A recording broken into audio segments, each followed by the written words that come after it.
చాలా రోజుల నుంచి అనుకుంటున్నాను. ఒక్కసారైనా అన్నా క్యాంటీన్‌కి వెళ్ళాలి. అక్కడ ఫుడ్ ఎక్స్‌పీరియన్స్ చేయాలి. అసలు 5 రూపీస్‌కి భోజనం ఎంత ఇస్తారు ఏంటా అని చెప్పేసి అది స్టార్ట్ అయినప్పటి నుంచి అనుకుంటున్నాను అనమాట. ఒక్కసారైనా ఆ ఫుడ్‌ని ఎక్స్‌పీరియన్స్ చేయాలని చెప్పేసి. సో, మొన్న ఒకరోజు మేము గిద్దలూరు వెళ్ళినప్పుడు గిద్దలూరులో అన్నా క్యాంటీన్‌కి వెళ్ళాము. మేము మార్నింగ్ టైం వెళ్ళామన్నమాట. ఆ రోజు ఇడ్లీ, పొంగల్ ఉండింది.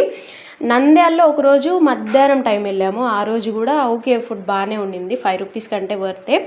మేము వెళ్ళి గిద్దలూరులో మేము వెళ్ళిన రోజు ఇడ్లీ పొంగల్ ఉండింది. టేస్ట్ మాత్రం ఓకే.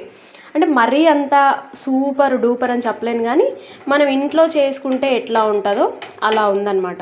ఆ రోజు నాకు ఇడ్లీ కంటే పొంగల్ చాలా బాగా నచ్చింది. అండ్ సాంబార్ కూడా ఓకే మనం ఇంట్లో ఎట్లయితే పప్పుచారు చేసుకుంటామో ఆ టైప్లో ఉంది.